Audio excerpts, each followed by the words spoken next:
On this episode of the Emanual YouTube channel, I'll be doing a brake service on the GX 460.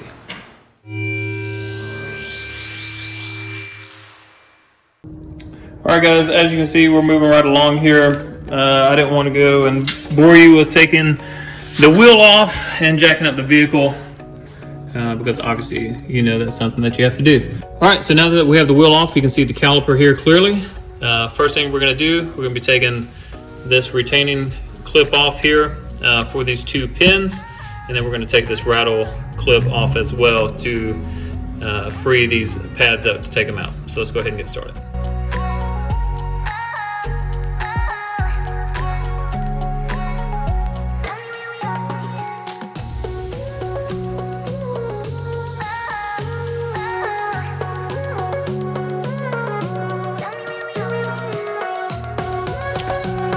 I'll use a little flathead screwdriver here just to help wedge in there and pry these off.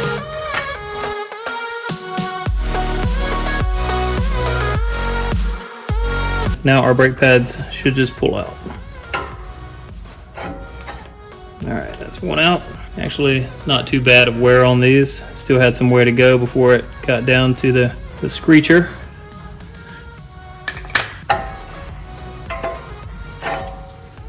Alright, and that's the inner one out. Let me just take you here real quick. Alright, so this is the back of the caliper. Right here you have one, I believe it's an 18mm bolt, and then right up here you have another 18mm bolt, and those are going to be the two, this one and this one, which hold the caliper on. Now if you'll notice right here, this is metal, so you want to be really careful with this. If you're doing the full rotors and brakes on your vehicle, there's also a little bracket right here. This is a 12mm bolt.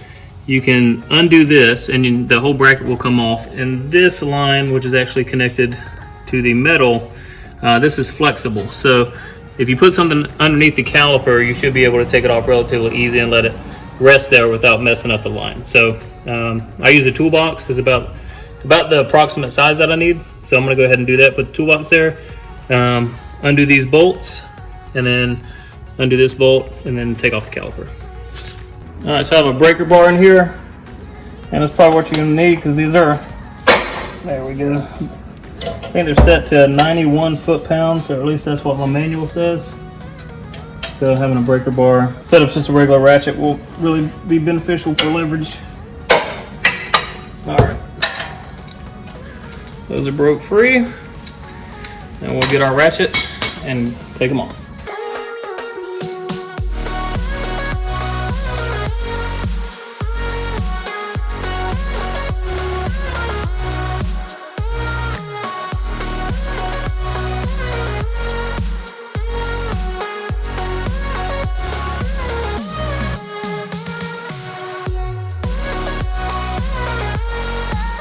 Alright, caliper is free. Now we'll see about the rotor. So if the rotor does not want to budge, if it doesn't want to just come off, you can hit it with one of these dead blow hammers. However, if you take that 12mm bolt that you had taken out from the bracket that was holding everything in, so you just take it, you can screw it into one of these holes right here, and it fits this hole, and what this is going to do is going to push against the back.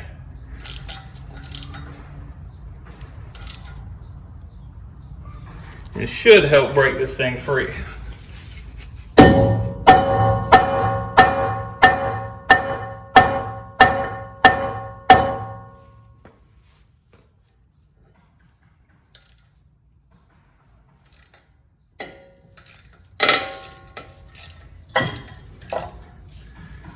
All right, there you go.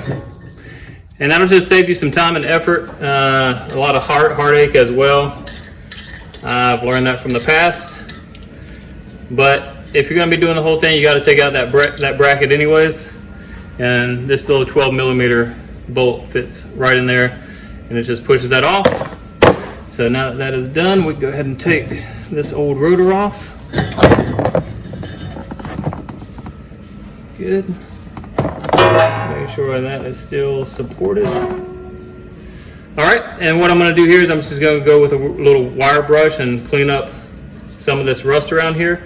And then once I'm finished with that, we'll go ahead and put on the new rotor. We're going to push the calipers back so they can receive the new brake pads, and then we'll reassemble everything, go to the same exact thing to the other side, and then head to the back. Went ahead and did it, but all I did is I used the old brake pads and I used the C-clamp, and then just, you're always trying to make sure that the C-clamp, the center is right here so it evenly pushes against those calipers and pushes them back in place. So I've already done both sides, so we're gonna go ahead and put on that rotor and then start assembling all this stuff again. Also, just a note, if you are gonna be pushing the calipers back, make sure that you open the top of your brake fluid reservoir and make sure, just watch it to make sure that it doesn't overflow, because as you push these back, it could push some fluid up through the line back into that. You don't want it to overflow. All right guys, brake clean has been done, wire brush has been done. So now we're going to put on our rotors. I went with Power Stop Evolution. These are cross-drilled and slotted rotors, just because I wanted something a little beefier than what came factory. And I have already cleaned these thoroughly with brake clean to make sure any residue is off the surface. All right, so that is now back on. We're going to attach the caliper back, put in our pads, then we're going to wrap up the driver's side.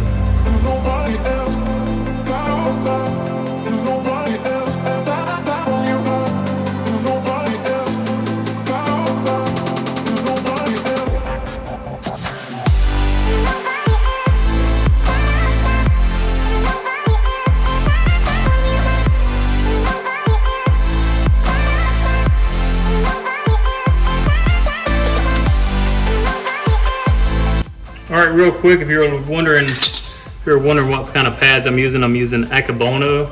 The reason I went with these is because there's no break-in that you have to do. As you can see, so this was the prior one on the right-hand side, and there's the new ones on the left. So the original had about 50% pad life left. You know, Lexus was, the last time my wife had taken it in, they were saying it was time to do everything. So I didn't check them beforehand. And honestly, I mean, I don't know, you still have a pretty good amount of space before you even hit right there, that little, I don't know if you can see that little metal piece right there. But either way, I got a good deal on these, so we're going to use Akabono. All right, so we're going to go ahead and put some grease on the back of these, slide them in, put the pins all on, torque these two bolts down to 91 foot-pounds, put the wheel back on, and then we'll be all set.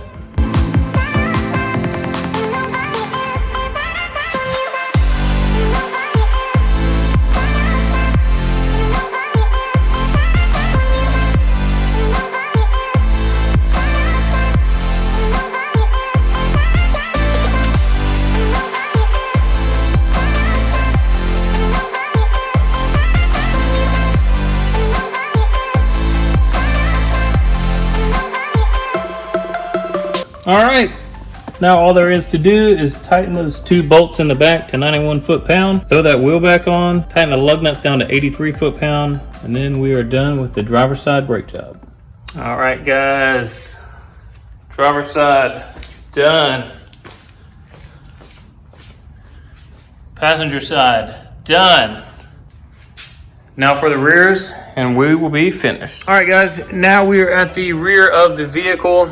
We're on the rear passenger side here. Now we are going to leave this rotor in place, but if you did want to take it off, I think it'd be very similar to the front in the fact that if it was stuck, that it has these little holes here that you can put whatever size screw that was in, and then to help push it away from the hub. So all that we're going to be doing for the rear is just the brake pads.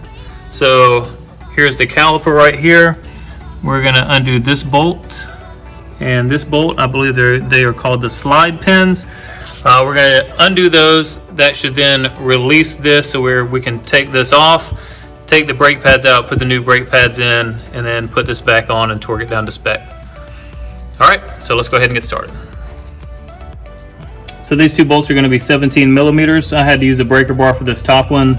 My breaker bar wouldn't fit in here, but just make sure you have the right tool and leverage to get the torque because these are, I think they're torqued down to 65 foot-pounds. I'll put the correct specifications on the screen, but anyways, they're a little tight, so just know that you're going to have to use some leverage here.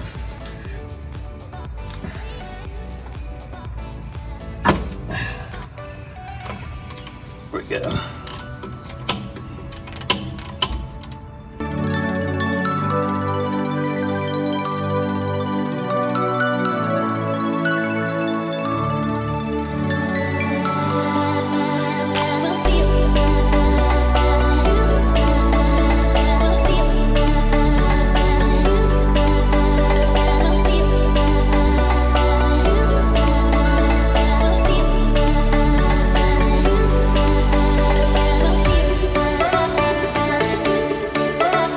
All right, again, this isn't just something that you want to be hanging freely, so I got a zip tie here just holding it in place and taking some stress off of that line.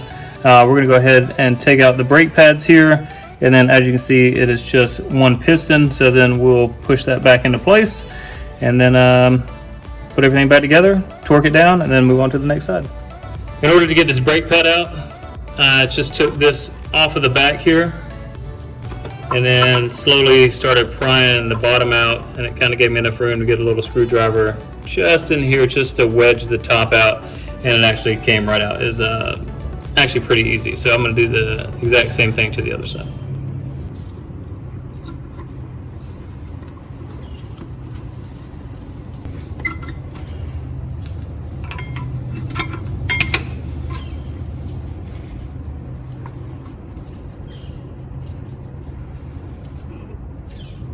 All right, brake pads are out, and then time for the new ones to put back in. Now the new ones I'm going to be using are the same manufacturer that I used initially, which is going to be the Akabono brake pads. All right, here's just a little before and after as far as the brake pads go. So this one, I don't know, looking at this one, is probably halfway through its life cycle. However, since I was already going ahead to do the front, I decided to go ahead and change the backs out as well, so they'd be on the same timetable. And then just before I put these in, I'm going to put a little grease up here, basically where it's going to be making contact with these, and then maybe just a little bit there in the center.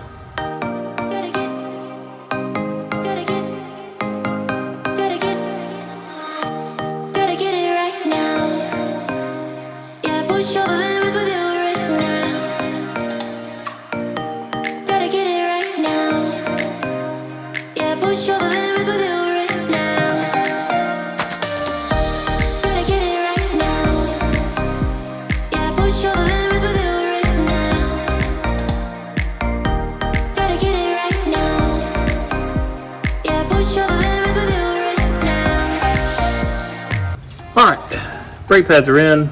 Now we're just gonna push the caliper back and then put this back on, torque it down, move over to the next side. All right guys, I pushed the caliper back. I used one of the brake pad shims basically to cover this whole thing to give it nice even pressure across the caliper, across the piston. And then I went ahead and pushed it back into place, and I'm gonna take it off here and then set it back over the new brake pads.